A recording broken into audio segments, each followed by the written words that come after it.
मुञ्जानिवात्मा कृतं विपाकम् हृद्वाग्वपुर्भिर्विदिधान् नमस्ते जीवेतयो मुक्तिपदे सदैभाक् तत्ते अनुकम्पां सुसमीक्षमाणो मुञ्जानिवात्मा कृतं विपाकम् हृद्वाग्वपुर्भिर्विदिधान् नमस्ते जीवेतयो मुक्तिपदे सदैभाक् तत्ते अनुकम्पां सुसमीक्षमाणो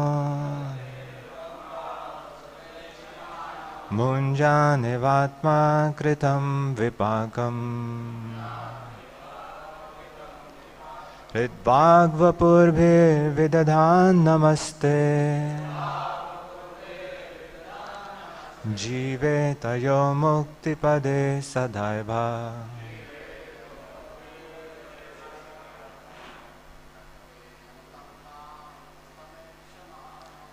तत्ते अनुकम्पां सुसमीक्षमाणो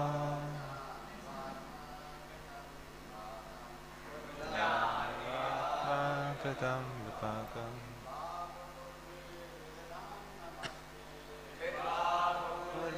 विदधान् नमस्ते जीवेतयो मुक्तिपदे सदैभाक् ते अनुकम्पां सुसमीक्षमाणो मुञ्जानिवात्मा कृतं विपाकम्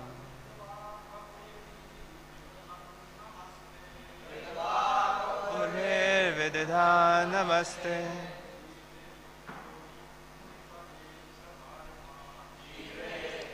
मुक्तिपदे सदैभाक् तत्ते अनुकम्पां सुसमीक्षमाणो मुञ्जानिवात्मा कृतं विपाकम् पुनर्विदधान् नमस्ते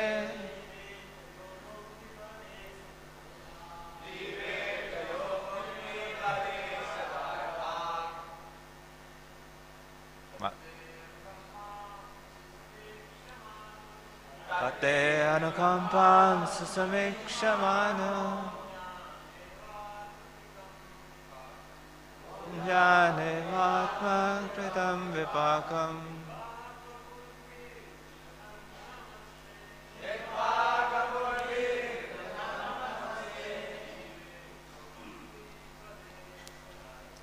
जीवेतयो मुक्तिपदे सदैभाक्। माताजी,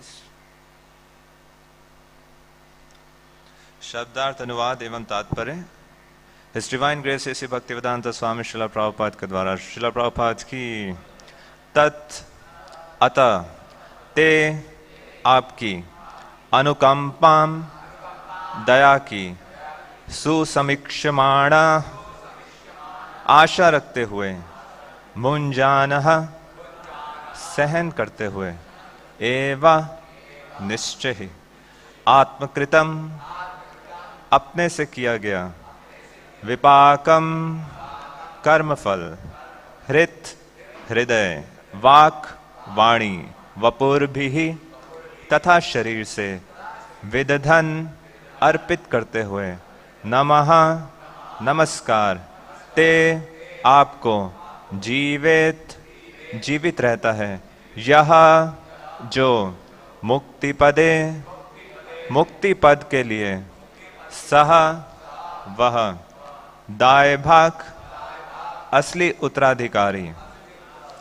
हे प्रभु, जो व्यक्ति अपने विगत दुष्कर्मों के फलों को धैर्य पूर्वक सहते हुए तथा अपने मन वाणी तथा शरीर से आपको नमस्कार करते हुए सत्य निष्ठा से आपकी अहेतु की कृपा प्रदत्त किए जाने की प्रतीक्षा करता है, वह अवश्य ही मोक्ष का भागी होता है, क्योंकि यह उसका अधिकार बन जाता है। कृपया दोहराएं, हे प्रभु, जो व्यक्ति अपने विगत दुष्कर्मों के फलों को धैर्य पूर्वक सहते हुए तथा अपने मन, वाणी तथा शरीर से आपको नमस्कार करते हुए सत्य निष्ठा से आपकी अहेतु की कृपा प्रदत्त किए जाने की प्रतीक्षा करता है, वह अवश्य ही मोक्ष का भागी होता है, क्योंकि यह उसका अधिकार बन जाता है। तात्पर्य: श्रील श्रीधर स्वामी टीका करते हुए बतलाते हैं कि जिस प्रकार वैद पुत्र को पिता का उत्तराधिकारी बनने के लिए केवल जीवित रहना होता है, उसी तरह जो व्यक्ति भक्ति योग के नियमों का पालन करते हुए कृष्ण भावनामृत को अपना प्राणाधार बनाता है, उसे भगवत कृपा प्राप्त होती है। दूसरे शब्दों में वह भगवत धाम को जाता है। सुसमीक्षमाण शब्द सूचित करता है कि भक्त अपने पूर्व पाप कृत्यों के कष्टकारक फलों का भोग करते हुए भी भगवान की कृपा की प्रतीक्षा करता है। भगवान कृष्ण ने भगवत गीता में कहा है कि जो भक्त उनकी शरण में चला जाता है उसे पूर्व कर्म का फल नहीं भोगना पड़ता।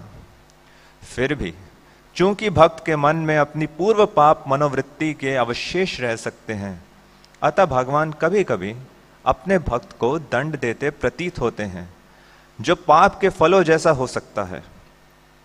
ईश्वर की संपूर्ण सृष्टि का उद्देश्य जीव की उस प्रवृत्ति को सुधारना है जिसमें वह ईश्वर के बिना भोग करना चाहता है। अतः किसी पाप कर्म के लिए विशेष दंड दिए जाना उस मनोवृत्ति को कम करने के लिए होता है जिससे वह कर्म हुआ होता है। यद्यपि भक्त भगवान की भक्ति के अधीन रहता है, किंतु जब तक वह कृष्ण भावनामृत में पूरी तरह दक्ष नहीं हो लेता, तब तक उसमें इस जगत के मिथ्या सुख को भोगने की थोड़ी थोड़ी प्रवृत्ति रह जाती है।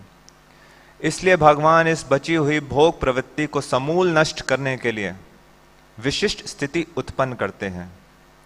निष्ठावान भक्त द्वारा भोगा जाने वाला दुख कर्मफल नहीं है, प्रत्युत ये भगवान की विशिष्ट कृपा होती है कि वह उसे भौतिक जगत छोड़कर भगवत धाम वापस जाने की प्रेरणा देते हैं। निष्ठावान भक्त भगवत धाम जाने के लिए इच्छुक रहता है, इसलिए वह खुशी खुशी भगवान के दयापूर्ण दंड को स्वीकार करता है और वह मन, वचन तथा कर्म से भगवान को आदर देता है तथा नमस्कार करता है। भगवान का सानिध्य प्राप्त करने के लिए भगवान का ऐसा प्रमाणिक दास ईश्वर का वैध पुत्र बन जाता है, जैसा कि दाएं भाग शब्दों से सूचित होता है।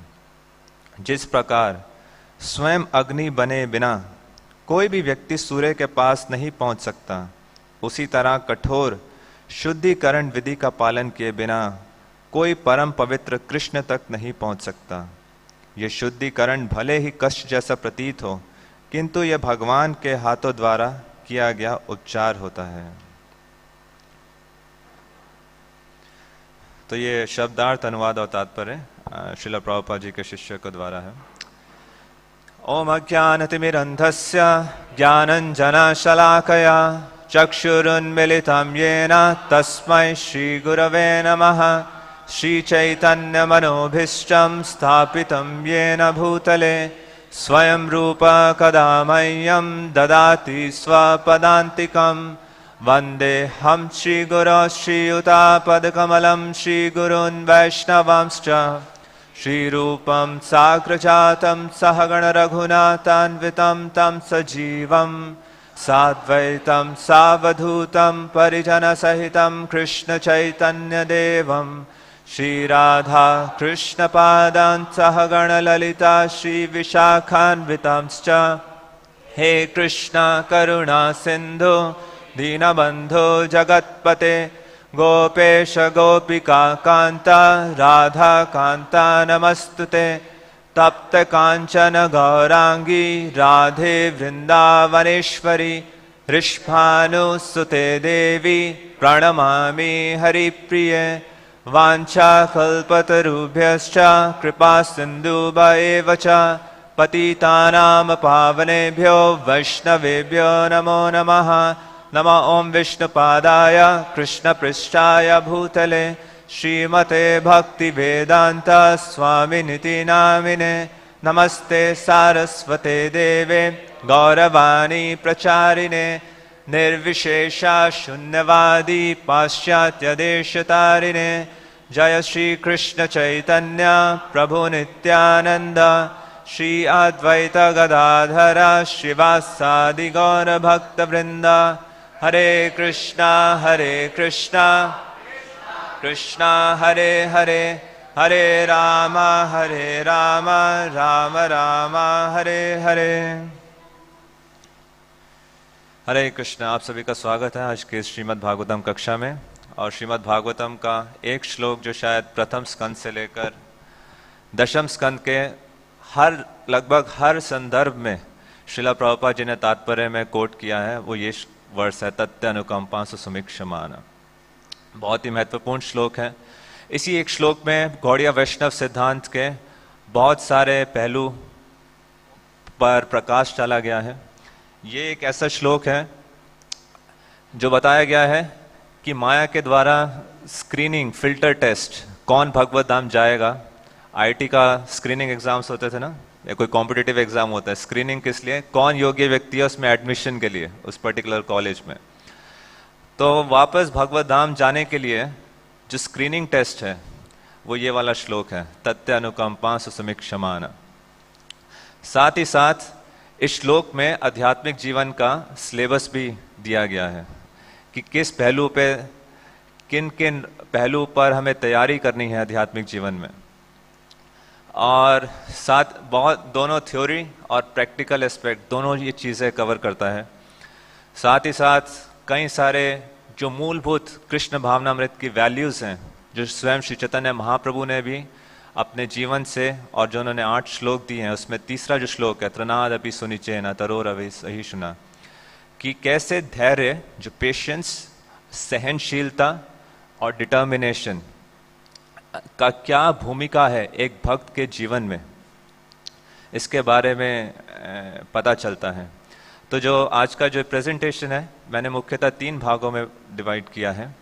पहला कि सबसे पहले ये देखना है कि इस संसार के अंदर सफरिंग क्यों आती है, क्योंकि ये श्लोक कई मायनों में बहुत शॉकिंग भी हो सकता है। और एक भक्त की जो अपेक्षा है, एक साधक भक्त की जो यूजुअली अपेक्षा रहती है भक्ति के प्रोसेस से, उससे शायद डिफरेंट भी हो सकता है। क्योंकि ये श्लोक अंकित करता है कुछ चीजें नेचुरल है इस श्लोक के, अगर हम अर्थ पढ़ें। क्या इसमें बताया गया है, भुंजान एवात्म कृतम विपाकम। भुंजान मतलब क्या था, मतलब भुंजान का, वो सहन करता है। सहन करता है यानी ये उस श्लोक के बारे में बता रहे हैं कि जो क्वालिफाई है भगवत धाम जाने के लिए, यानी ऐसा भक्त जो योग्य है भगवत धाम जाने के लिए। तो एक चीज तो इम्प्लिसिट है कि उसके जीवन में दुख या सफरिंग या रिवर्सल ये आएंगे। अक्सर लोग सोचते हैं भक्ति में आने के बाद शायद सारे दुख रिवर्सल नहीं आने चाहिए, ये बल्कि उल्टा बता रहा है, ये पैरामीटर है। तो पहला है जो जिस पर हम चर्चा करेंगे, why there is suffering in this world. Second पहलू, एक जो भक्त है उसका क्या रिलेशनशिप होता है उस सफरिंग के साथ, वो कैसे रिस्पॉन्ड करता है, उसका क्या दृष्टिकोण होता है कि जब उसके जीवन में विपदा आती है। तीसरा, इस श्लोक, क्या ये श्लोक जीवन के हर पहलू में अप्लाई होता है। मान लीजिए कि किसी के जीवन में बहुत इनजस्टिस हो रहा हो, बहुत एब्यूज हो रहा हो, चाइल्ड एब्यूज, डोमेस्टिक एब्यूज, कोई एक्सप्लॉइट कर रहा हो, तो उस कॉन्टेक्स्ट में इस श्लोक को कैसे समझे, कैसे देख सकते हैं। तो क्या ये श्लोक हमें प्रोत्साहित करता है कि कोई हमारे साथ गलत कर रहा है तो उसके अगेंस्ट कोई एक्शन लेना, प्रोएक्टिव स्टेप लेना, या ये श्लोक हमें प्रोत्साहित कर रहा है कि पैसे वो के सिर्फ सहनशील करते जाना? तो मुख्यतः इन 3 भागों में चर्चा करेंगे। तो पहला है why there is suffering in this world. Atheism का एक सबसे बड़ा कॉज इस संसार के अंदर है नास्तिकवाद का, कि जब देखते हैं इस संसार के अंदर बहुत सारे दुख हैं और कोई भी धर्म हो या कोई भी फिलॉसफिकल सिस्टम हो, उसके लिए उसको इस्टेब्लिश करने के लिए इस प्रश्न का उत्तर देना आवश्यक होता है। चाहे वो क्रिश्चियनिटी हो, इस्लाम हो, सनातन धर्म हो, या जो 6 वैदिक जो दर्शन बताए गए हैं, जैसे न्याय, सांख्य, वेदांता, कोई भी हो फिलॉसफिकल सिस्टम, उनको 3 क्वेश्चंस को एड्रेस करना होता है। पहला, what is the absolute truth, ब्रह्मन क्या है? दूसरा, मैं कौन हूं? तीसरा, ये संसार क्या है? और जैसे ही बात आती है संसार की, ये क्वेश्चन इनएविटेबल है कि इस संसार के अंदर इतना दुख क्यों है। इसको पाश्चात्य देश में बोलते भी हैं the problem of evil in this world. कैसे? अगर आप कहते हैं कि परम सत्य जो भगवान है, अगर आप धर्म पे विश्वास रखते हैं, भगवान पे विश्वास रखते हैं, भगवान सर्वज्ञाता है, ये मानते हैं कि भगवान सब कुछ जानते हैं। आप में से कितने लोग मानते हैं कि भगवान सब कुछ जानते हैं? कितने लोग मानते हैं कि भगवान सर्वशक्तिशाली है, इज ओमनीपोटेंट? तो भगवान अगर सर्वशक्तिशाली है और सब कुछ जानते हैं, तो इस संसार के अंदर इतनी जो कष्ट हैं, इनको खत्म क्यों नहीं कर देते? या तो उन्हें पता नहीं है कि इस संसार में क्या हो रहा है, खासकर आज के कॉन्टेक्स्ट में, या तो कृष्ण को पता नहीं है कि इस समय कोरोना में कितने लोग की जान जा रही है, कितने पीड़ा हो रही है, इसलिए शायद कुछ हो नहीं रहा। फर्स्ट वेव के बाद सेकंड वेव का, थर्ड वेव, और अब कब तक चलेगा? और अगर जानते हैं, सर्वज्ञाता है, तो शायद सर्वशक्तिशाली नहीं है, कुछ शायद करने में सक्षम नहीं है। तो इसको कैसे समझे? अगर भगवान सर्वज्ञाता है, सर्वशक्तिशाली हैं, और आप बताते हैं कि ऑल गुड हैं, तो इस संसार के अंदर सफरिंग क्यों है? तो ये एक ऐसा प्रश्न है जिसकी वजह से अक्सर लोग नास्तिकवाद को स्वीकार करते हैं कि भगवान वगैरह कुछ नहीं है। ये एक ऐसा प्रश्न है जिसके कारण बहुत सारे भक्तों का भक्ति में भी श्रद्धा हिल जाती है। जय श्री श्री राधा राधिका रमन कृष्ण बलराम जगन्नाथ बलदेव सुभद्रा महारानी की, श्रीला प्रभुपाद की जय। आप कहते हैं कि भगवान जन्मादि यस्य यथा, हर चीज भगवान से प्रकट हुई है। तो अगर हर चीज भगवान से प्रकट हुई है, तो इस संसार के अंदर जितनी इनइक्वालिटीज हैं और सफरिंग है, तो ये भी भगवान का ही शायद दोष है, बिकॉज उनकी मर्जी के बिना कुछ नहीं होता और वही हर चीज के उद्गम है। तो इसको कैसे समझे कि इस संसार के अंदर सफरिंग क्यों है? तो इसमें हमारे गौड़ीय वैष्णव के मुख्यतः सभी आचार्यों ने, जिन्होंने श्रीमद् भागवतम पे टीका दी है, श्रीमद् भागवतम पे लगभग 90 कमेंट्रीज हैं। नेक्स्ट ग्रंथ जिसपे सबसे ज्यादा कमेंट्री दी गई है, इसके क्लोज आते हुआ आता है विष्णु पुराण, जिसपे 2 कमेंट्रीज हैं। तो आप समझ सकते हैं कि श्रीमद् भागवतम कितना वैलिड और कितना इंपॉर्टेंट ग्रंथ है। और इन्होंने भी टीका दी है, उन्होंने, हर आचार्य ने इस क्वेश्चन को अपने अपने तरीके से टैकल किया है। तो बलदेव विद्याभूषण और विशेषकर विश्वनाथ चक्रवर्ती ठाकुर ने इस पे बहुत डिटेल में इस क्वेश्चन को लिया है कि why there is suffering in this world. तो वो बताते हैं कि सफरिंग एक्चुअल में भगवान के कारण नहीं है, परंतु जीव के जो कर्म है और स्वे इच्छा है, फ्री विल है, उसके कारण ये सफरिंग आती है। तो कोई कहेगा कि ये तो आप प्रॉब्लम को बस एक स्टेप के पीछे ले जा रहे हो। उपनिषद में श्लोक आता है कि सृष्टि की शुरुआत में कोई नहीं था, सिर्फ भगवान थे। तो अगर सृष्टि की शुरुआत में सिर्फ भगवान थे तो कहीं ना कहीं तो भगवान ने शुरू किया होगा। वो कहते हैं नहीं नहीं नहीं, सृष्टि की शुरुआत में भगवान भी थे और साथ ही साथ जीव भी हैं, यानी जीव शाश्वत हैं। तो वो बताते हैं कि बलदेव विद्याभूषण, भगवान, ईश्वर, जीव, कर्म और काल, ये चारों शाश्वत हैं। तो कोई कहेगा कि कर्म तो प्रभु जी हमने भगवत गीता में पढ़ा है टेम्पररी होते हैं। तो बलदेव विद्याभूषण वहां कर्म को पूरा ब्रॉड कैटेगरी ले रहे हैं। उस जीव के आध्यात्मिक जगत में भी जो कार्य है, भौतिक जगत में भी जो कार्य है, कि एक जीव कभी भी इनएक्टिव नहीं हो सकता, वो हमेशा कोई ना कोई कार्य करेगा। तो इसलिए बता रही चार चीजें शाश्वत हैं। तो जीव की जो स्वे इच्छा है उसके कारण वो जो कर्म करता है और इस संसार में आता है, उन कर्मों के परिणाम स्वरूप आचार्यगण बताते हैं कि किसी के जीवन में कष्ट आते हैं, और उल्टा वो कोई अच्छे कर्म करता है तो उसको बहुत अच्छी परिस्थितियां, कोई भोग की सुविधाएं ये भी प्राप्त होती हैं। तो कोई कह सकता है अगर फिर भी मान लो ये सब आपकी बात ठीक है, भगवान ऐसा क्यों नहीं कर देते? भगवान पूर्ण रूप से सक्षम है, वो तुरंत हर चीज को ठीक क्यों नहीं कर देते?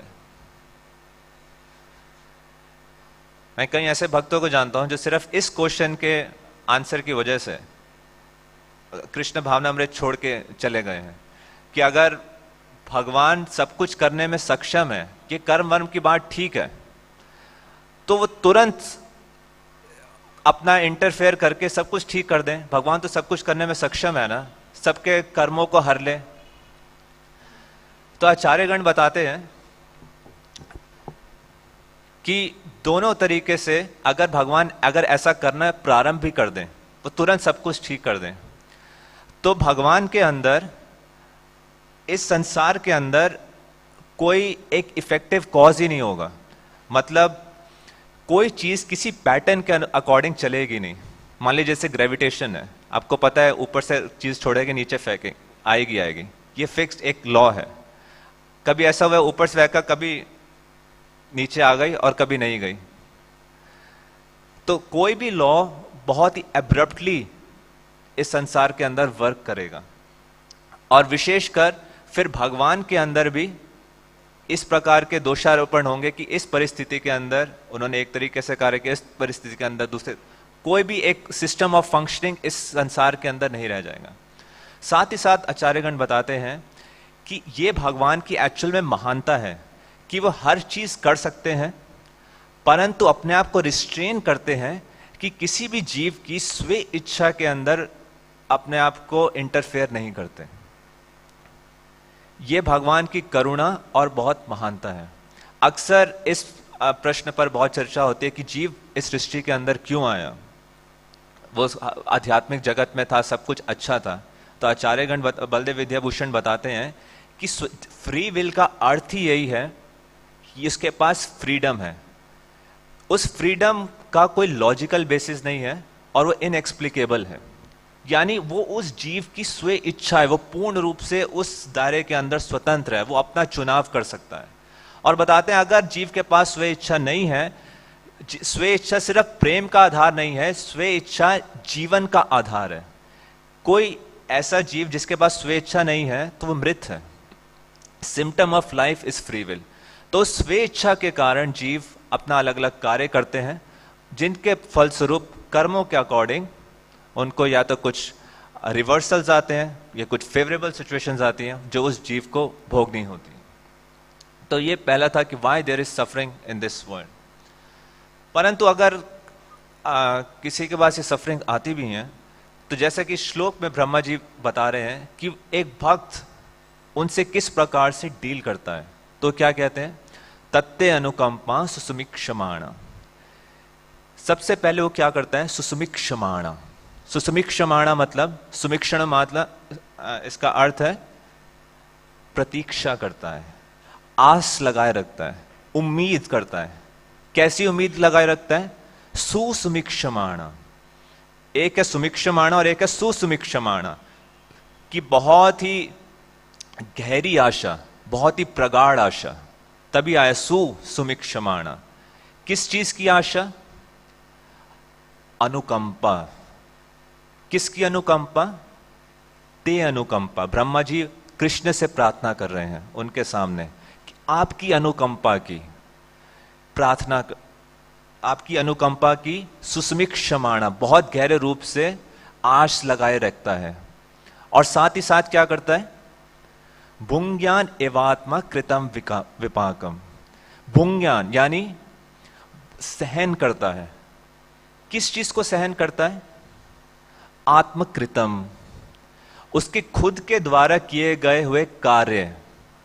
विपाकम, उन कार्यों का जो परिणाम होता है उनको वो सहन करता है।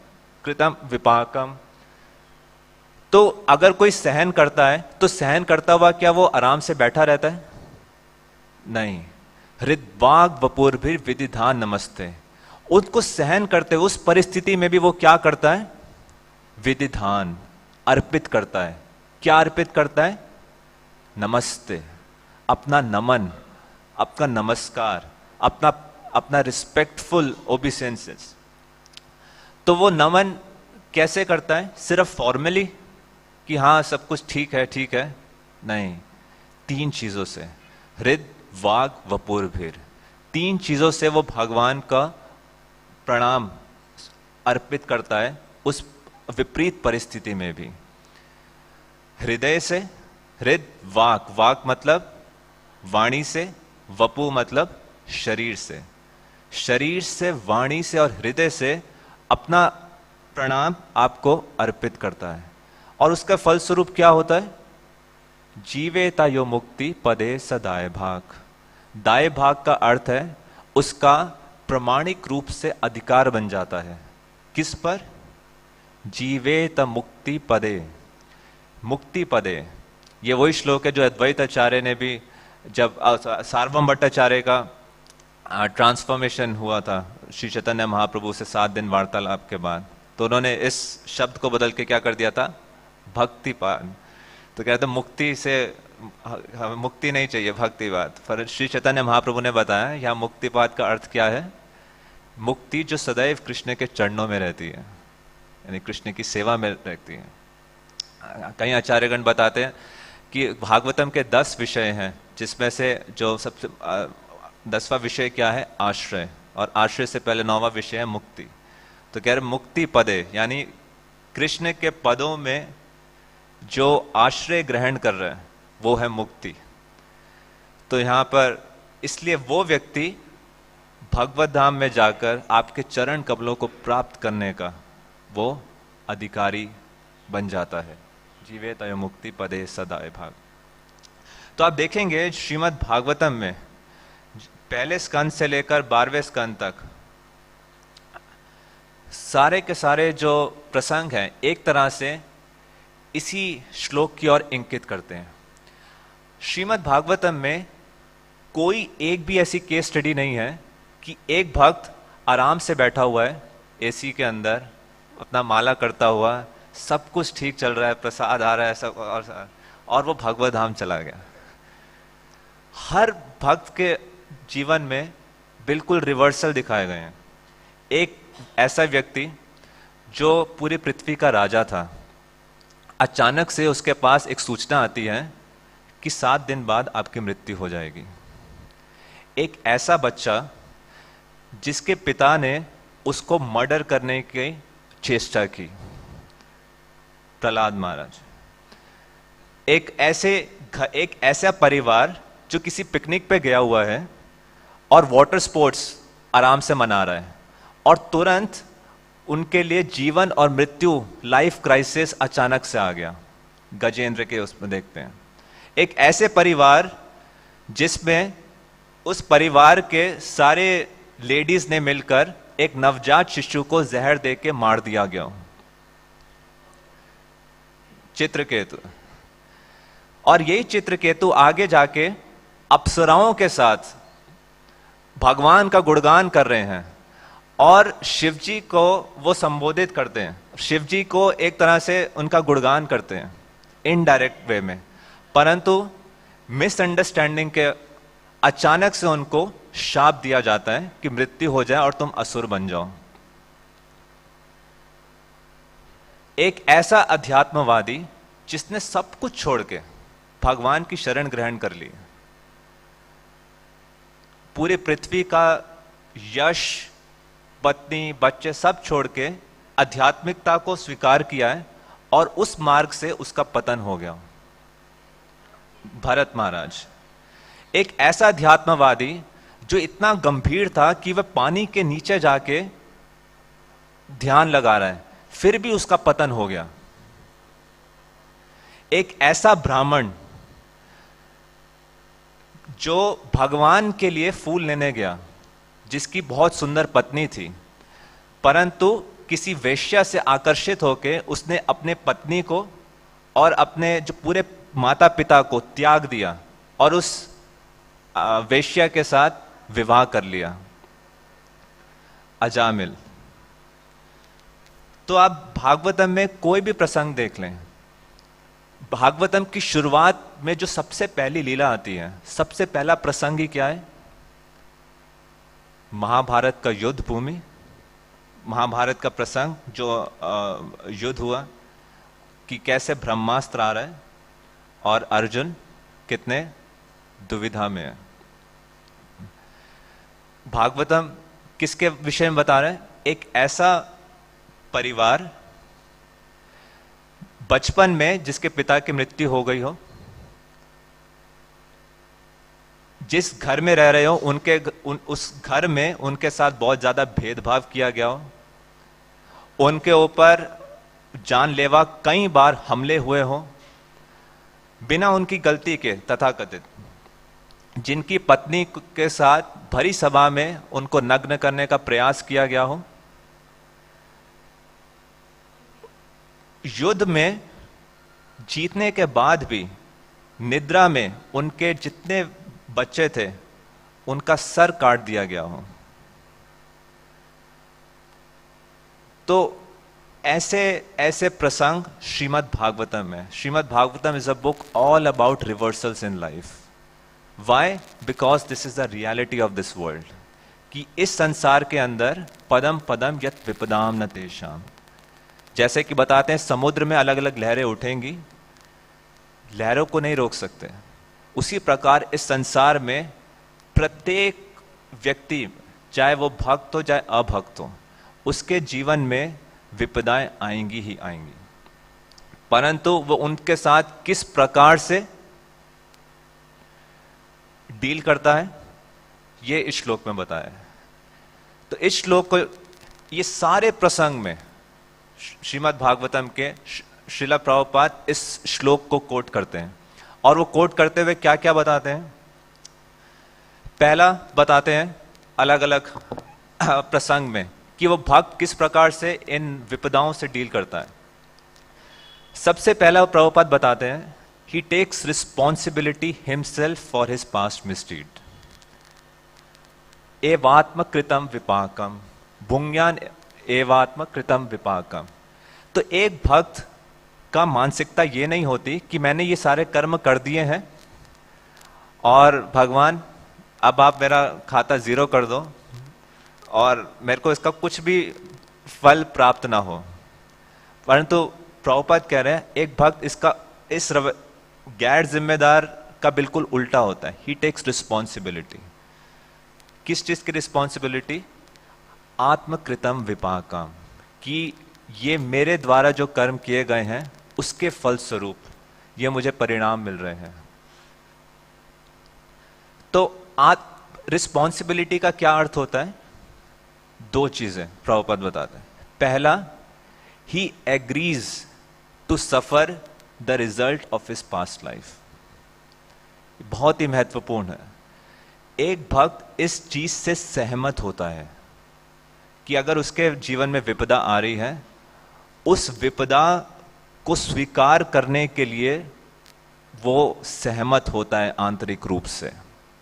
सबसे ज्यादा कष्ट इसलिए आता है कि हम उस सिचुएशन को रेजिस्ट करते हैं, कि उसको हम स्वीकार ही नहीं कर पाते कि ये ऐसा कैसे हो गया। और दूसरा अर्थ है, बताते हैं, रिस्पॉन्सिबिलिटी लेने का। प्रभुपाद बता रहे हैं, he never blames other entities and he never specifically never accuses the supreme lord for putting him in a distressful condition. एक ऐसा भक्त जो क्वालिफाई हो रहा है हायर आध्यात्मिक जो उसका ध्येय है प्रेम को प्राप्त करने के लिए, उसके जो फीचर्स हैं, वो कभी भी भगवान पे दोषारोपण नहीं करता कि आपने मुझे इस परिस्थिति में क्यों डाला।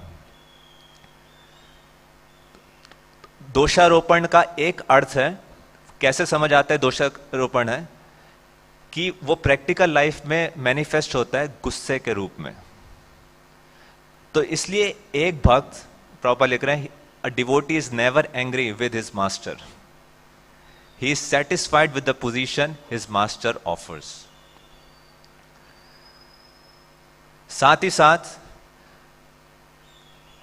एग्री करता है कि मैं इसको स्वीकार करता हूं, इस परिस्थिति को अपने। तो एग्री करके वो करता क्या है, सहमत होके, हृदय वाक वपूर्भिर विदिधान नमस्ते, उस परिस्थिति में he continues with his devotional service, अपनी भक्तिमय सेवा को जारी रखता है। तो श्रील प्रभुपाद बताते हैं कि एक भक्त चाहे नर्क हो चाहे स्वर्ग हो, उसको इससे मतलब नहीं है। उसको किससे मतलब है? सेवा से, क्योंकि वो कृष्ण से आसक्त है और कृष्ण की सेवा से आसक्त है, इसलिए वो अपनी सेवा जारी रखता है उन विपरीत परिस्थितियों में। वो इस प्रकार का भगवान के साथ भगवान के प्रति विरोध नहीं करता कि देखो मैं कितना महान भक्त हूं और फिर भी मेरे को इस परिस्थिति में डाल दिया।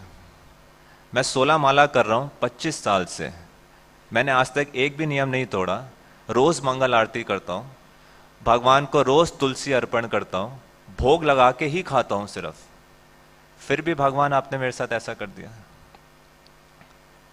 तो वो इस प्रकार से प्रोटेस्ट नहीं करता। तो श्रील प्रभुपाद बता रहे हैं कि एक सकाम और अकाम भक्त में यही अंतर है। एक सकाम भक्त भगवान के पास इस चीज के लिए अप्रोच करता है कि भगवान मुझे इस परिस्थिति से मेरा निवारण करो, परंतु एक अकाम भक्त जो भी परिस्थिति के जो कॉन्सिक्वेंसेस हैं उनको सफर करने के लिए सहमत होता है।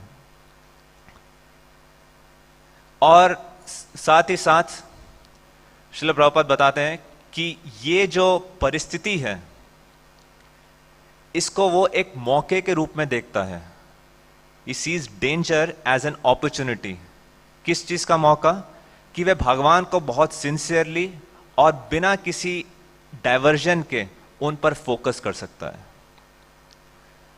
विपरीत परिस्थिति में इंटेंसिटी ज्यादा होती है या अनुकूल परिस्थिति में? क्या अनुभव है आपका? आपका सब कुछ अच्छा चल रहा है तो भगवान के प्रति जो भाव है वो ज्यादा इंटेंस होता है या विपरीत परिस्थिति में ज्यादा इंटेंस होता है? श्रील प्रभुपाद एक जगह बता रहे हैं, I think science of self realisation में, कि बताते हैं कि भगवान का एक नाम सभी इतने पापों को क्षय कर सकता है जितने पाप आप करोड़ों जन्म में परफॉर्म भी नहीं कर सकते। परंतु किस प्रकार का नाम? वो कह रहे हैं वो जो एक नाम है वो डिपेंड करता है क्वालिटी पे। फिर वो उदाहरण दे रहे हैं कि द्रौपदी जब भरी सभा में उनको नग्न किया जा रहा था और उन्होंने उस परिस्थिति में हर तरफ से अब कोशिश करके हार कर जब दोनों हाथ उठाकर हे गोविंद, मतलब भरी सभा में और कोई नहीं है, उनके समक्ष भीष्म पितामह है, उनके 5 सब सर्वशक्तिशाली हस्बैंड्स हैं, इतने बड़े बड़े महारथी हैं, कोई उनकी सुरक्षा नहीं कर पा रहा, और इतनी एम्बेरेसिंग और हैरेसमेंट वाली सिचुएशन। तो पहला विचार उनके मन में आ सकता था कि ये सब कृष्ण की उपस्थिति में हुआ, कृष्ण के साथ डायरेक्ट उनका संपर्क था। और ऐसा नहीं कि उन्हें पता नहीं था कि कृष्ण कौन है, कि वो कृष्ण की स्थिति से अज्ञात थे। तो पहला प्रश्न उनके आ सकता था कि कृष्ण मेरे साथ ऐसा क्यों, वाई मी। बट ऐसा नहीं, उस परिस्थिति के अंदर जो उनकी शरणागति में उन्होंने एक नाम लिया होगा, हे गोविंद, वैसी क्वालिटी का नाम अनुकूल परिस्थिति में नहीं आ सकता। श्रील प्रभुपाद इसको एम्फेसाइज करता है। तो इसलिए विपदा एक अवसर है भगवान के प्रति अपनी शरणागति को बढ़ाने का, भगवान के प्रति जो अपना स्मरण है उसको और इंटेंस होता है। साथ ही साथ श्रील प्रभुपाद बताते हैं, असुर और देवताओं के संदर्भ में जब वो समुद्र मंथन कर रहे थे तो बताते हैं कि कैसे भगवान ने उनको प्रेरणा दी समुद्र मंथन के लिए। सारे अरेंजमेंट किए गए, जो सुमेंद्र पर्वत है उसको भी लाया गया, परंतु लाने के बाद क्या हुआ, वो तुरंत सिंक कर गया। तो कह रहे जब वो हुआ, इतनी मेहनत करके इतना सब हुआ, तो असुर और देवता सारे मायूस हो गए। तब भगवान ने कौन सा अवतार लिया, कूर्म अवतार लेके उस पर्वत को। तो वहां पे बता रहे हैं कि भगवान की इच्छा से वो स्थिति उत्पन्न हुई, वो समस्या आई, और भगवान की इच्छा से वो स्थिति का निवारण हुआ। तो इसलिए एक असुर और एक भक्त का वो कंपैरिजन कर रहे हैं। भक्त परिस्थिति का कनेक्शन देखता है कृष्ण से, वह जानता है कि ये जो उसके जीवन में परिस्थिति आ रही है ये बाय एक्सीडेंट नहीं आ रही, इसके पीछे कृष्ण है। परंतु एक असुर है, वो कृष्ण के साथ कोई संपर्क नहीं देख पाता, वो देखता है कि ये बाय चांस हो गया, ये आउट ऑफ एक्सीडेंट हो गया। क्योंकि भक्त कृष्ण के साथ इसका कनेक्शन देख पाता है और वो जानता है कि कृष्ण अगर किसी एक सिचुएशन को क्रिएट कर सकते हैं और कृष्ण उसी सिचुएशन से बाहर भी निकाल सकते हैं, इसलिए वह सदैव कृष्ण की सेवा में नियुक्त रहता है। ये एक पहलू है। दूसरा पहलू है कि कृष्ण की सेवा में इसलिए नियुक्त रहता है कि उसको परिस्थिति से लेना देना नहीं है, उसको खुद से लेना देना नहीं है। उसके जीवन का केंद्र बिंदु कौन है, Krishna. He knows it is not about me, it is about Krishna and Krishna's service। और इसी को उद्धृत करते हैं चैतन्य चरितामृत में माधवेंद्र पुरी के प्रसंग में, जहाँ पे वो बताते हैं कि माधवेंद्र पुरी का जब स्वप्न आया और बिना अपने शारीरिक कष्टों का अनुमान लगाए हुए वो इतनी बड़ी यात्रा पर निकल गए। क्यों? क्योंकि वो भगवान की सेवा से आ सकते, वो भगवान की इंस्ट्रक्शंस को फुलफिल करना चाहते थे। तो श्रील प्रभुपाद बता रहे हैं कि ऐसी मानसिकता की विपरीत परिस्थिति में भी हृद्वाग वपुर्भिर विदिधान नमस्ते, कि भगवान को सदैव प्रणाम करना ये कैसे संभव है? ये सिर्फ उस व्यक्ति के लिए संभव है जो कृष्ण की प्रतिनिधि की सेवा में व्यवहारिक रूप से नियुक्त हो। अगर कोई कृष्ण के प्रतिनिधि की सेवा में व्यवहारिक रूप से नियुक्त है, तब वो इस मानसिकता को अपने जीवन में उतार सकता है। इसका एक पहलू श्रील प्रभुपाद और बताते हैं कि कैसे अगर कोई जीवन में आपके अगेंस्ट कार्य कर रहा है, कि आपके शत्रु की तरह कार्य कर रहा है, तो एक भक्त सोचता है कि ये व्यक्ति मेरे शत्रु की तरह कार्य कर रहा है, ये कृष्ण से स्वतंत्र नहीं है, क्योंकि कृष्ण ने अनुमति दी है इस व्यक्ति को इस प्रकार से कार्य करने के लिए, तभी ये कर रहा है। और कृष्ण ने मेरी शुद्धिकरण के लिए ऐसी स्थिति उत्पन्न की है। तो इसलिए भक्त किसी को शत्रु के रूप में नहीं देखता। इसलिए एक भक्त हर परिस्थिति में अभय रहता है। परंतु आगे वो बताते हैं ये जो लक्षण है कि किसी को भी शत्रु ना देखना, ये उत्तम अधिकारी का या महाभागवत का लक्षण है, कि वो संसार में देखता है कि हर व्यक्ति कृष्ण से संबंधित है, कृष्ण का दास है, और कृष्ण की सेवा में नियोजित है, परंतु प्रचार के लिए मध्यम अधिकारी स्तर पर आकर भेदभाव करना होता है शत्रु और मित्र में। परंतु ये इसी प्रसंग में श्रील प्रभुपाद इस चेतना को भी उजागर करते हैं। तो सबसे पहले हमने देखा कि इस संसार में वाई देयर इज सफरिंग, एक भक्त का किस प्रकार से दृष्टिकोण रहता है उस सफरिंग से रिलेटेड, और एक संक्षिप्त में आखिरी, तो अगर किसी के जीवन में इनजस्टिस हो रहा है, किसी प्रकार का अब्यूज हो रहा है, तो क्या इस श्लोक के कॉन्टेक्स्ट में उसको कैसे समझे या कैसे उसमें रिएक्ट या रिस्पॉन्ड करना चाहिए। मान लीजिए आपको अगर कोई एक्सप्लॉइट कर रहा है, बार बार आपके साथ धोखा दे रहा है, तो ये श्लोक समझ लेना चाहिए तत्यानुकंपा सुसमीक्षमाणा, कि मैं इसको बस सहन करता रहूंगा भगवान की कृपा के रूप में, और चाहे वो मेरे साथ धोखा कर रहा है करता रहे, जो होगा देखा जाएगा। क्या ऐसे करना चाहिए, या कोई प्रैक्टिकल व्यवहारिक स्टेप्स लेने चाहिए अपने आप को बचाने के लिए?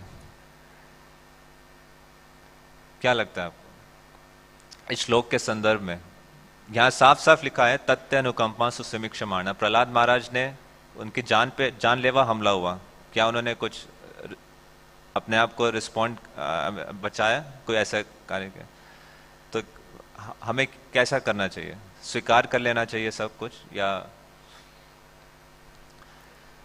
तो अक्सर सहनशीलता को ये क्वेश्चन अराइज होता है कि टॉलरेंस क्या है वास्तव में, what do we mean by tolerance या एंड्योरेंस, जो यहाँ पे है भुंजान एवात्म कृतम विपाकम। तो भुंजान इंग्लिश में प्रॉपर लिख रहा है एंड्योरेंस।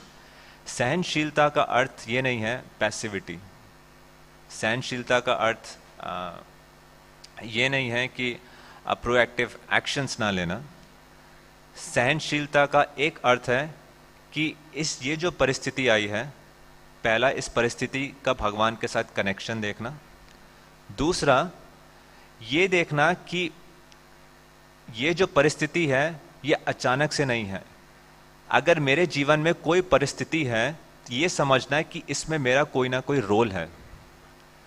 तो इसके लिए कर्मा की जो पर्सपेक्टिव है, एक कर्मा का पर्सपेक्टिव है कि आप कुछ अच्छा करो आपको अच्छा मिलेगा, रिवॉर्ड मिलेगा, आप कुछ बुरा करो आपको पनिशमेंट मिलेगी। परंतु एक दूसरे पर्सपेक्टिव से कर्मा का जो पूरा सिस्टम है, ये भगवान जीव को जगाना चाहते हैं कि आपके द्वारा कोई किया गया कार्य किसी ना किसी चीज पे इम्पैक्ट करता है। ऐसा हवा में नहीं जाता कि मैंने कुछ भी कर दिया और कुछ नहीं होगा। तो जीव जागो, जीव जागो, भगवान को जीव को जगाने का एक मैकेनिज्म है। भगवान पनिश नहीं करना चाहते। Krishna is all merciful, why he would want to punish someone? But this is a mechanism to wake a person कि your actions have some effect, आपके द्वारा किए गए कार्य का कुछ परिणाम होता है। तो इसलिए इसको ये समझना है कि इस परिस्थिति में ये मेरा कुछ ना कुछ रोल है। इसको ये नहीं नकारना नहीं कि हमारा कोई रोल ही नहीं है। जैसे आज के समय में कोरोना में इतना महामारी है, परंतु एक भी लीडर आके ये नहीं कह रहा कि we have something to do with this, कि हम शायद ये जो कोरोना सबको लग रहा है क्या है, we did not deserve any suffering in our life and, और अचानक से इतनी बड़ी विषम परिस्थिति आ गई है एंड ये हमारे साथ बहुत बड़ा इनजस्टिस हो रहा है ना। परंतु एक भक्त जानता है कि जैसे कि एक गांव के अंदर एक व्यक्ति के पास घोड़ा था, फार्म कम्युनिटी थी, एक भक्त के पास घोड़ा था, तो उसका घोड़ा चला गया। तो दूसरा भक्त आया, उसने कहा प्रभु आपका बुरा कर्म था, आपका घोड़ा भाग गया। तो उसने कहा अच्छा कर्म बुरा कर्म किसको पता है। तो एक हफ्ते बाद वो जो घोड़ा है जंगल से एक घोड़ी को लेकर वापस आ गया। तो उन्होंने कहा अरे प्रभु आपका अच्छा कर्म आ गया। तो उन्होंने कहा कि अच्छा कर्म बुरा कर्म किसको पता। तो फिर वो लड़के व्यक्ति का जो बच्चा था उस घोड़ी को काबू कर उस पर राइड करना चाहता था, और उसको काबू करते करते वो गिर गया और उसकी एक टांग टूट गई। तो कहा अरे प्रभु आपके बच्चे का तो बुरा कर्म आ रहा है, उसका परिणाम आ रहा है, तो इसका अच्छा कर्म बुरा कर्म मुझे क्या पता। फिर क्या हुआ, एक हफ्ते बाद वहीं पे मिलिट्री आई, युद्ध में सबको ले जाने के लिए रिक्रूट कर रही थी, जितने भी युवा लोग थे, परंतु क्योंकि इसका फ्रैक्चर था, इसको यहीं पे छोड़ के चले गए। तो अरे प्रभु आपका अच्छा कर्म आ गया, अब बच गए। तो हमारा चीजों को देखने का नजरिया और कृष्ण का जो पर्सपेक्टिव है उसमें बहुत जमीन आसमान का अंतर है। तो भक्त का मतलब कृष्ण के पर्सपेक्टिव को ट्रस्ट करना कि ही हैज हायर प्लान्स, और इसलिए उस परिस्थिति में भी वो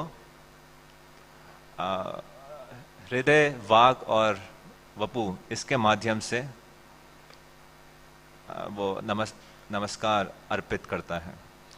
तो यहीं पर समय हो गया है, कहीं पहलू पे इस पर चर्चा की जा सकती थी, प्रैक्टिस ऑफ ग्रैटिट्यूड, कि उस परिस्थिति में भी किस प्रकार से कृतज्ञता हम क्यों नहीं कर पाते, what comes in the way of gratitude, या टॉलरेंस। तो जस्ट टू सम अप, शायद जो टेक अवे जो मैंने समराइज किया, first it talks about patience, धैर्य के साथ सहनशीलता, सहनशीलता के साथ विनम्रता, जो नमन अर्पित करता है। और ये सब क्यों करता है? क्योंकि कृष्ण के प्रति उसकी आसक्ति होती है, कृष्ण के प्रति उसका विश्वास होता है। तो ये मेरे कुछ विचार थे इस श्लोक पर, तो वहीं पर विराम देना चाहूँगा। किसी का कोई प्रश्न है, टिप्पणी है तो आप बता सकते हैं।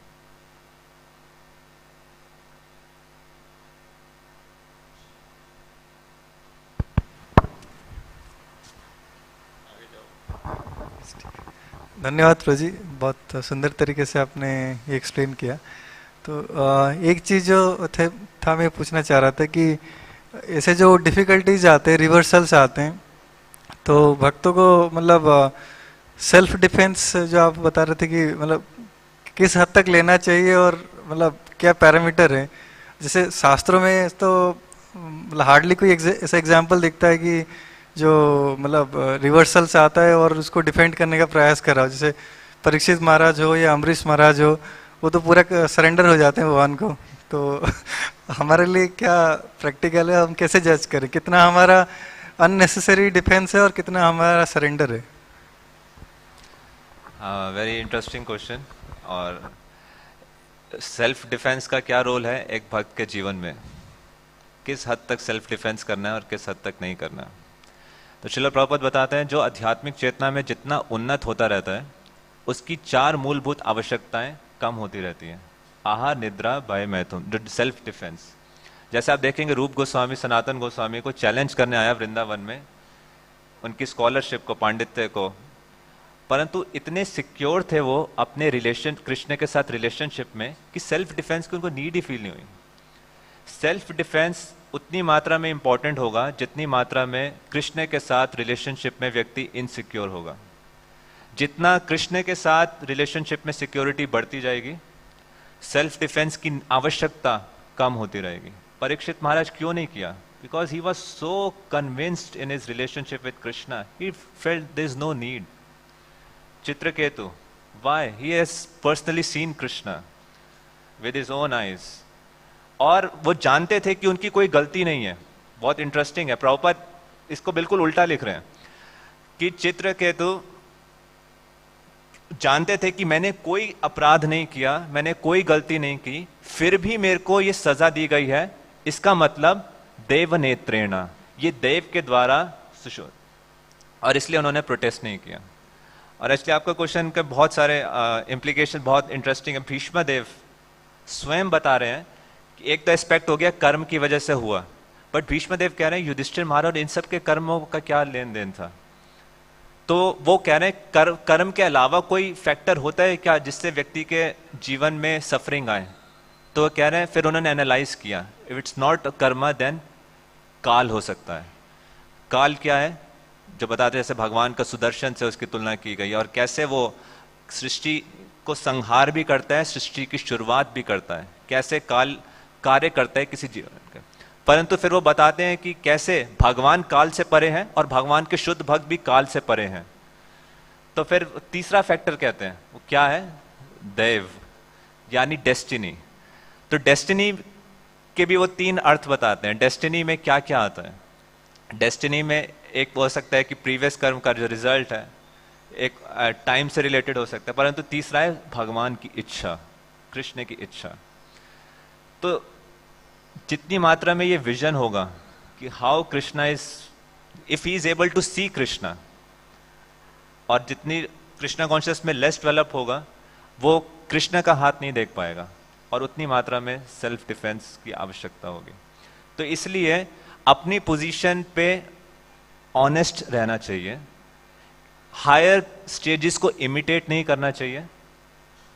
तो जो व्यक्ति आध्यात्मिक जीवन पे जिस स्तर पर है, अगर आपको नीड लग रही है सेल्फ डिफेंस की, तो एक हेल्दी वे में बाउंड्रीज ड्रॉ की जा सकती हैं।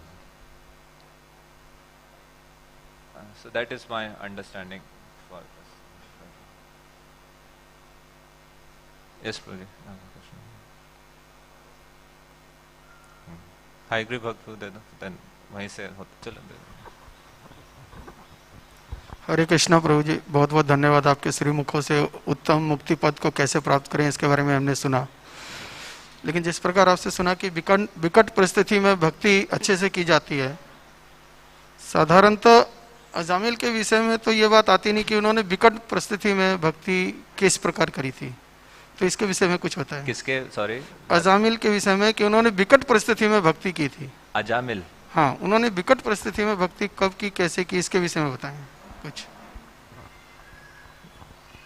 नहीं, अजामिल के में विकट उनका जब पतन हुआ, परंतु उसके बाद जो आखिरी क्षण में उनको विष्णुदूत का सानिध्य प्राप्त हुआ और उन्होंने जो वार्तालाप सुनी, उसके बाद उन्होंने क्या किया?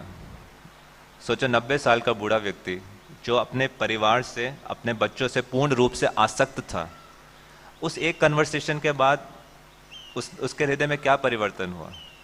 वो ये भी सोच सकता था कि मेरे को विष्णुदूत के दर्शन हो ही गए हैं, थोड़ा थोड़ा बैलेंस बना के चलना चाहिए, या धीरे धीरे मैं काटूंगा।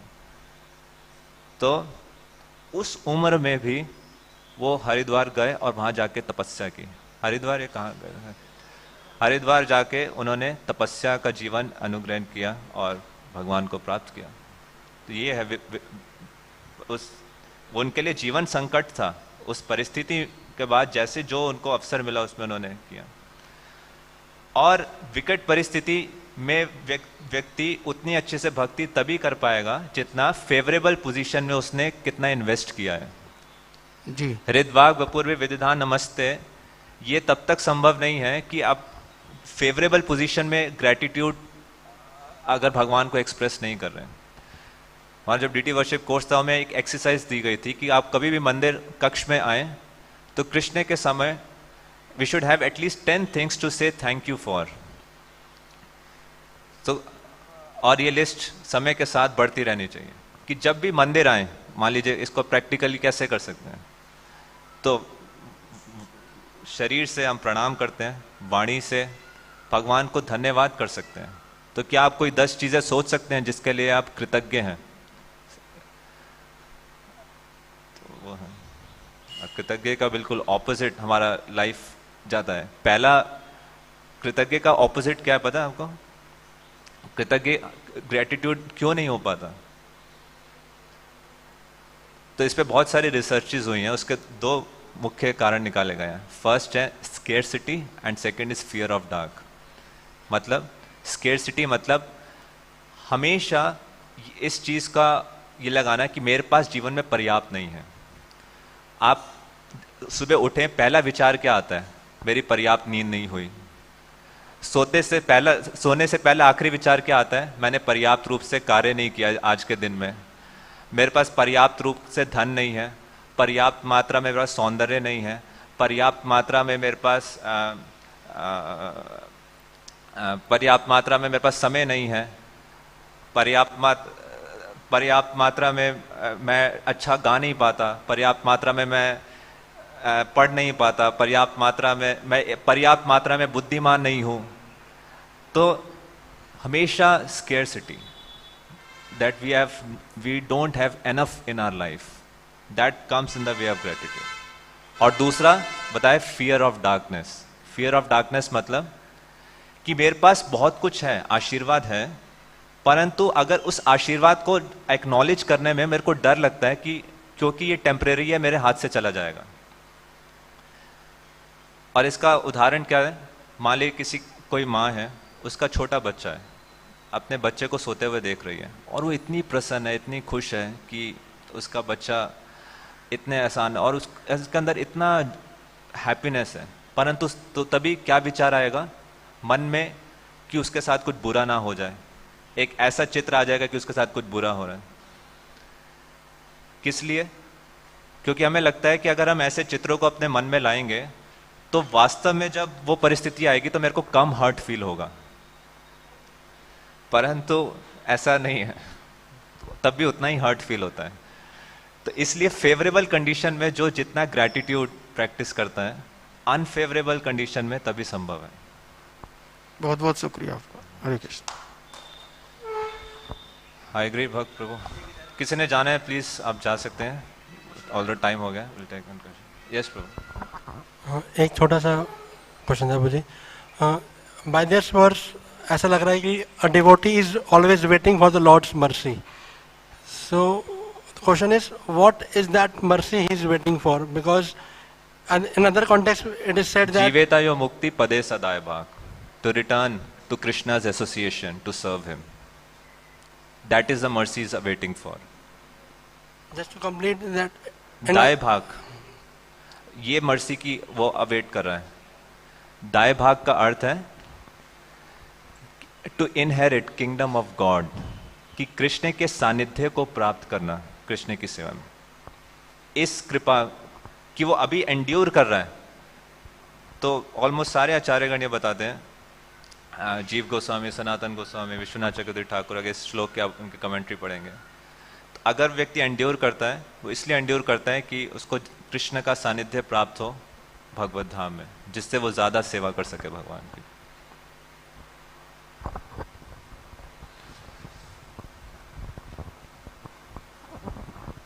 हरे कृष्ण जी, थैंक यू। इससे आपने जो एक एस्पेक्ट डिफरेंट है थोड़ा सा इससे, इसमें जैसे बताया गया था कि किसी भक्त को पनिशमेंट देते हैं उसकी मानसिकता को सुधारने के लिए। तो कोई अभक्त है मान लीजिए, तो उसका पनिशमेंट जो होता है वो नर्क का पनिशमेंट होता है नॉर्मली। तो उसमें भी क्या उसकी मानसिकता पे इफेक्ट आता है एक्चुअल में? क्या हम ये कह सकते हैं कि कोई व्यक्ति अगर कोई पाप करने से डर रहा है, मान लीजिए। Suffering is a way of purification. Suffering is a way of purification.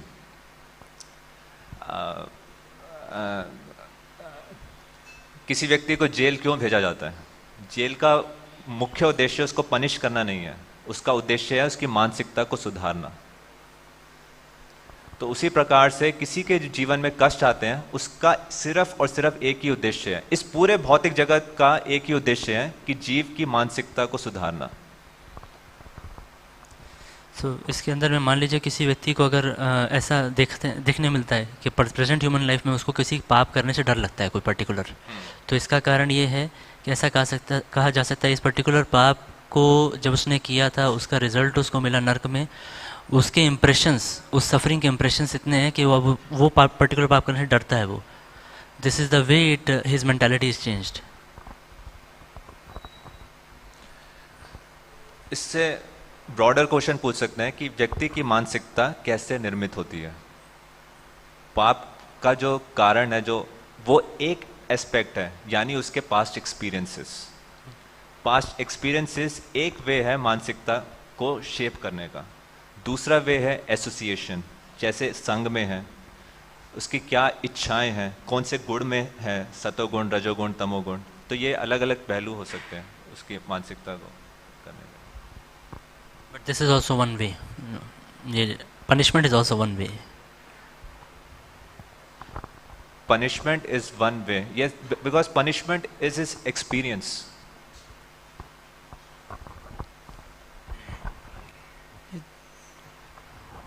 Online questions हैं, 3-4 ऑनलाइन क्वेश्चंस हैं।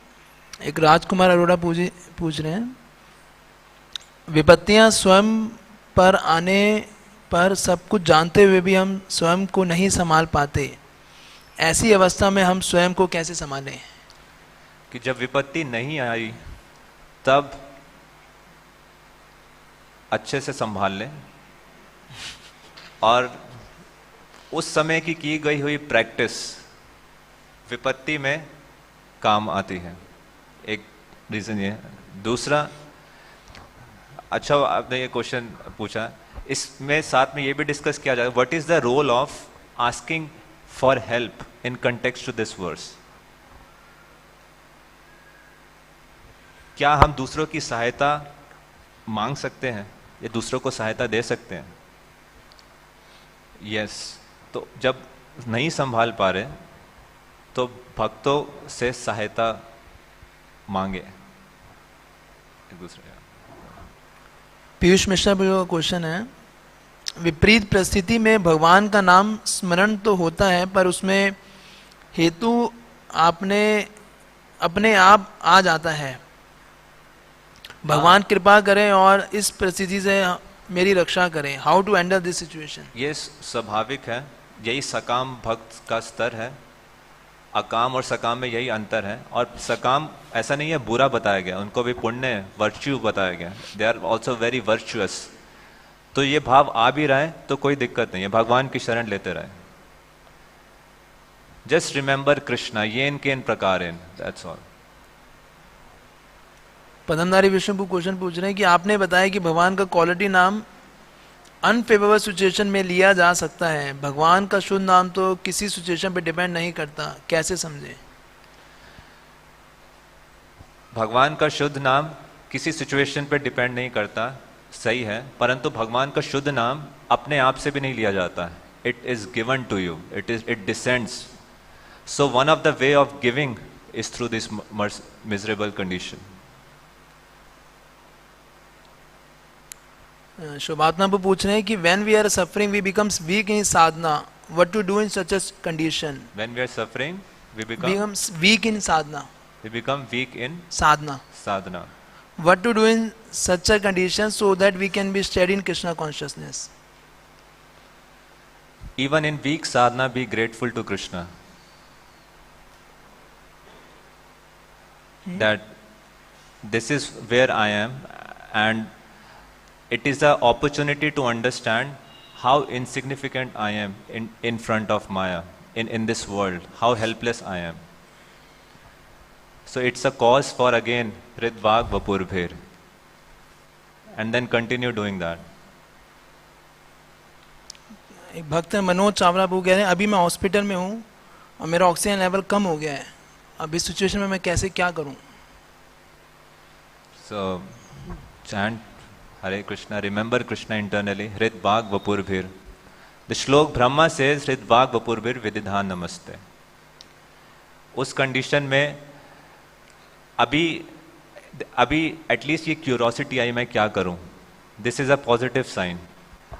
इस अब क्या कर सकते हैं कि मैंने इतने क्षण जीवन में स्वाभाविक रूप से ऑक्सीजन लेता रहा, इसके लिए मैं कितना बार धन्यवाद कर सकता हूं। अगर एक ऑक्सीजन कम होने में एक बार में मेरे को भगवान के प्रति ये आ रहा है कि मैंने क्यों किया, तो मैंने कितने पल नॉर्मल ऑक्सीजन ली, तो मैं उतने पल के लिए पहले कृष्ण को धन्यवाद करूं।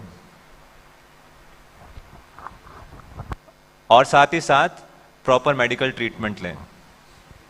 ये नहीं कि भगवान को धन्यवाद कर रहे हैं, जो होगा देखा जाएगा। Last question. हरे कृष्णा प्रभु जी, धन्यवाद बहुत बहुत। मैं आपके जो आपने उत्तर दिया था उसमें से एक क्वेश्चन है थोड़ा सा, कि आप कह रहे थे जो सफरिंग के 3 फैक्टर्स हैं, तो उसमें से कह रहे हैं व्हाटएवर, बट आई जस्ट मैं चाहता हूँ कि आप जो दूसरा वाला फैक्टर है, काल का फैक्टर बताया आपने, उसको थोड़ा एक्सप्लेन करेंगे और कुछ एग्जाम्पल दे सकते हैं आप? हाँ बिल्कुल दे सकते हैं। एक्चुअली काल पे जो डिस्कशन है ये बहुत इंटरेस्टिंग डिस्कशन है कि भागवत का क्या कंसेप्शन है काल को लेके, which is very different from Christian tradition या ट्रेडिशन।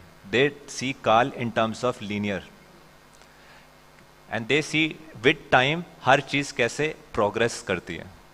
और इस कंसेप्शन को उन्होंने जस्टिफिकेशन बनाया कॉलोनाइजेशन का, कि you are backward, this is a march of time and we are conquering over you.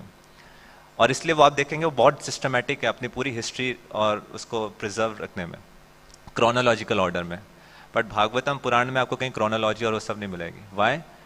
Because क्योंकि अगर काल अगर साइकिल में जा रहा है तो if you are going round and round you are going nowhere in one sense, so that means chronology is not important. But secondly, काल का कैसे डिस्ट्रक्टिव इफेक्ट है और काल का कैसे क्रिएटिव इफेक्ट है।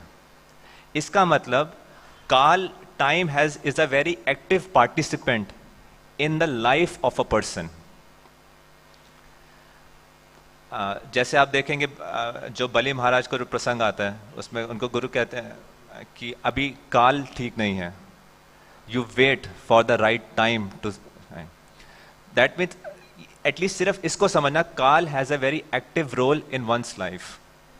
तो मैं आपको रेफरेंसेस दे सकता हूँ सिर्फ कि आप उनको पढ़ सकते हैं। इसमें मध्वाचार्य और वो कोट भी करते हैं कि सिर्फ इसी श्लोक को वो आधार बनाते हैं अचिंत्य भेदा भेद, जो हमारे आचार्य गण अचिंत्य भेदा भेद को स्थापित करने के लिए, कि कैसे काल की वजह से, काल मतलब क्या है? Past, present, future. तो एक चीज कैसे वननेस है भगवान के साथ, और इस टाइम के अकॉर्डिंग उसमें वैरायटी भी है, जैसे सीड है और पेड़ है।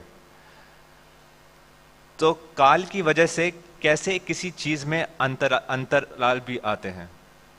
तो एक रीजन हो सकता है किसी के कर्म नहीं है, परंतु काल क्योंकि बहुत एक्टिव रोल है, काल का इस सृष्टि के साथ कनेक्शन है। काल is one of the energy of Krishna. Therefore, some situations will come and go, and that will explain.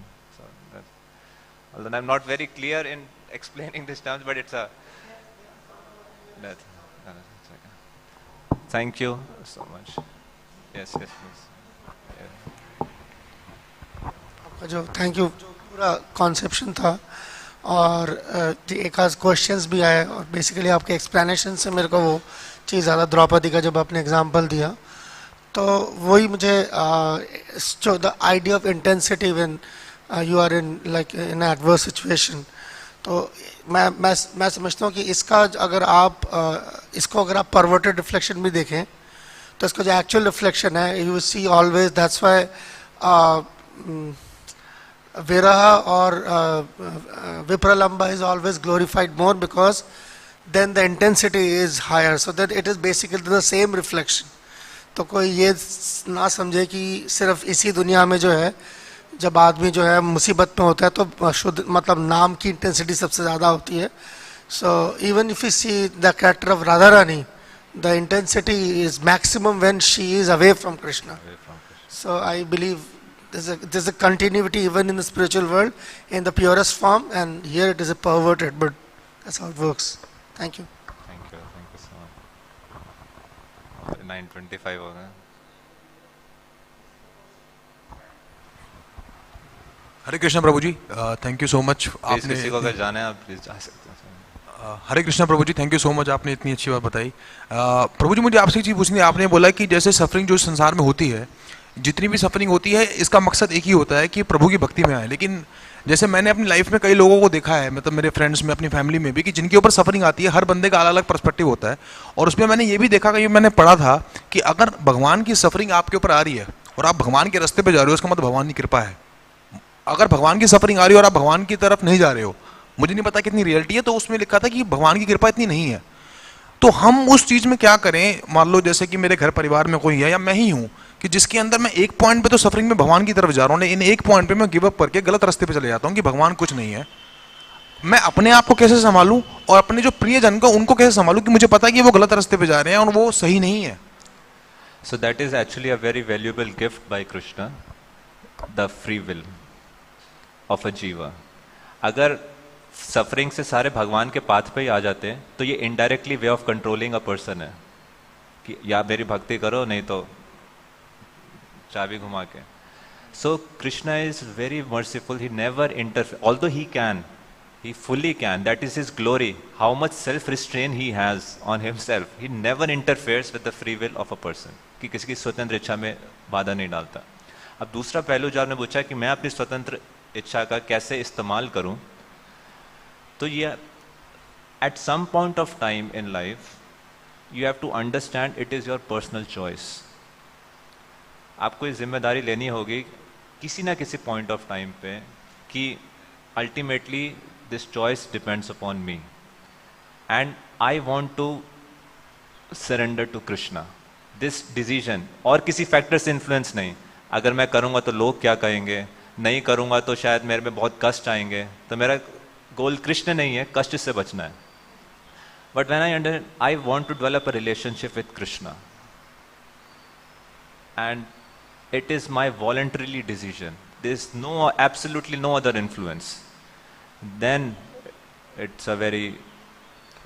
miracles will start happening in life. एक के बाद एक. You'll see the hand of Krishna working in one way or another. प्रभु जी एक चीज़ और पूछनी थी कि अगर हम, जैसे मैंने बताया कि अपनी लाइफ में if I suppose my brother है, मैं उसकी लाइफ में देखता हूँ कि वो गलत रास्ते पे जा रहा है, I am taking an example, और मैं उसकी लाइफ में चाहता हूँ कि वो सही रास्ते पे है, because I love him, I care for him, maybe it's my son, what should I do from my end? So you tell them what's the right path which knows to you, क्योंकि जीव तटस्थ शक्ति है. That means it is open to suggestion. It can go इधर this side और this side. It is influenced by association. So give your association either through the form of prasad, through the form of books, through form of your own personal understanding, or getting him contact और ऐसे भक्त के संपर्क में लाके, तो वो सारी फैसिलिटी करना. ठीक है. हरे कृष्ण प्रभु. Thank you. थैंक यू प्रभु जी. मेरा प्रश्न था प्रभु जी कि जैसे आपने बताया था कि अकाम और सकाम भक्त के बीच में यही भेद है कि जो सकाम भक्त है वो तुरंत कृष्ण के पास जाता है कि मेरे को इस परिस्थिति से निकालो. अकाम व्यक्ति सहमत होता है कि मैं सफर करूंगा. अब प्रभु जी जैसे बहुत सारे ऐसे केस स्टडीज हैं जिसमें अकाम भक्त भी कृष्ण से ऐसी प्रार्थना कर रहे हैं कि मुझे इस परिस्थिति से निकाल दीजिए. जैसे आपने द्रौपदी जी का एग्जाम्पल लिया. द्रौपदी जी भी तो अकाम भक्त हैं, तो वो उन्होंने भगवान से हैंड रेस करके प्रार्थना की कि आप मुझे इस परिस्थिति से बाहर निकाल दीजिए. उन्होंने गोविंद को शरणागत हो गई थी. वो क्या करना है that is up to Govinda. और फिर that is the highest level. मारो भी राखो भी जो इच्छा तुम्हार, जो शिक्षाष्टकम का आखिरी श्लोक है. हाँ, मैं यही पूछ रहा था कि मारो भी राखो भी जो इच्छा तुम्हार, ये अकाम भक्त का जो हम सोचते हैं, तो अब इसमें जैसे गजेंद्र हैं या फिर ऐसे हम देखते हैं श्रील भक्तिनाथ ठाकुर जी, उन्होंने भी अपने जब उनके ऊपर लाइफ अटैक हुआ था तो अपने आप को बचाने का प्रयास किया था. एक तरफ अम्बरीश महाराज जी हैं जिन्होंने नहीं किया. तो देयर आर केस स्टडीज जिसमें हम बिल्कुल 180 डिग्री का कॉन्ट्रास्ट देख रहे हैं उनके रिएक्शंस में या उनके रिस्पॉन्सेस में.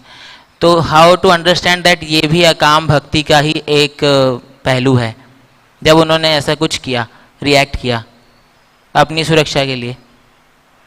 अब इवन जैसे आपने अर्जुन का भी एग्जांपल दिया कि शुरुआत में अश्वत्थामा ने जब बाण मारा तो अर्जुन ने भगवान को आके बोला कृष्ण कृष्ण महाबाहो, 7th चैप्टर भागवतम फर्स्ट. तो फिर वो भी मतलब हेल्प मांग रहे हैं या कर रहे हैं कि इस सिचुएशन से आप हमें हेल्प कीजिए, बाहर निकालिए. तो इसको हम कैसे समझेंगे? इसमें जो आपका प्रश्न है कि अगर कोई अकाम भक्त भगवान से प्रार्थना कर रहा है कि मेरे को आप इस परिस्थिति से निकालो. हाँ, क्योंकि वो सकाम भक्त का एक पैरामीटर लगता है और सकाम भक्त का पैरामीटर लगता है ये, क्योंकि सकाम भक्त और काम भक्त में यही डिफरेंस है ना.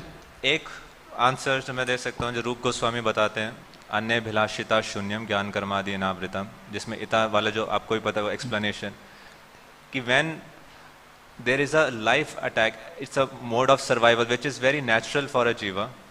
तो ऐसा नहीं है कि वो एक्सक्लूडेड है उत्तम भक्ति के दायरे से. Okay, that's one explanation that comes to my mind. But yes, it's a interesting point. I never thought in that direction. I can think more and yes.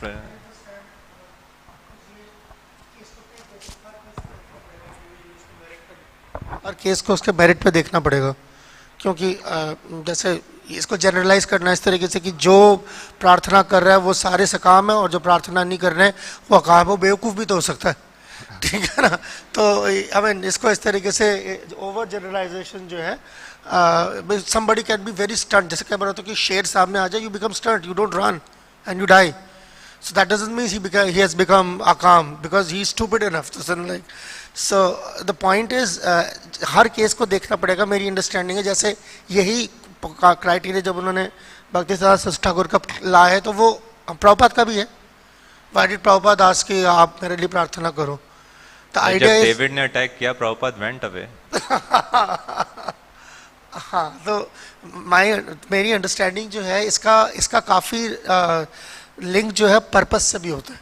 मेरी अंडरस्टैंडिंग है like when Prabhupada was very clear about it कि my purpose is not fulfilled, you tell Krishna कि your guru has not finished his work. So it might be one of those factors can also be there कि अकाम और सकाब को मारो भी राखो भी वाला जो सिस्टम है. I mean, it's not that this culture does not promote. मैं एक मैसेज भी देना चाह रहा था इसके अंदर. मुझे लगा कि ये ज़रूरी है ताकि ये नुआंस ना जाए कि वी आर ए कल्चर, वो कल्चर प्रमोट नहीं कर रहे that we are on a suicide mission. It's like you know like या जो भगवान के राह में जो है जिसने सुइसाइड कर लिया वो तो जाएगा ही जाएगा. ये ऐसा कहीं नहीं लिखा इस तरीके से. So then that should not be misconstrued. Purpose defines. साथ में दूसरा क्राइटेरिया है हृदवाग वपुरपेर. वो हर परिस्थिति में ये करेगा, भगवान से बचाने के बाद इंद्र तृप्ति नहीं करेगा. तो ये वो ज्यादा प्राइमरी क्राइटेरिया है. हरे कृष्ण. श्रीमद् भागवतम की जय. श्रील प्रभुपाद की जय. निताई गौर Premanand.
Hare Krishna,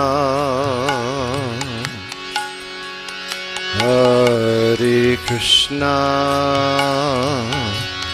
Krishna Krishna, Hare Hare, Hare Rama, Hare Rama, Rama Rama, Hare Hare, Hare Krishna, Hare Krishna, Krishna Krishna, Hare Hare, Hare Rama.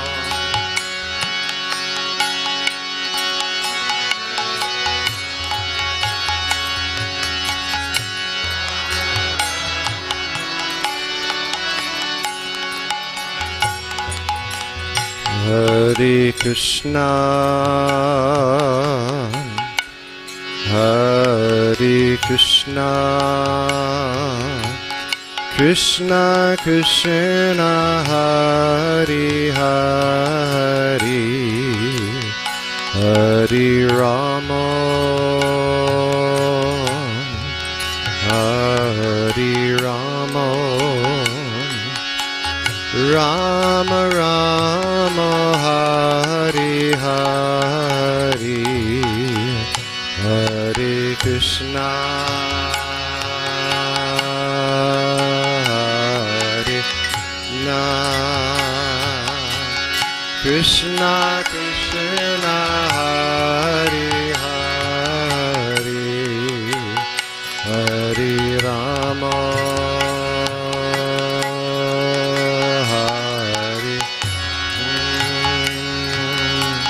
Rama Rama,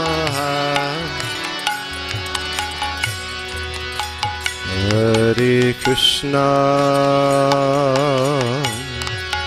Hare Krishna,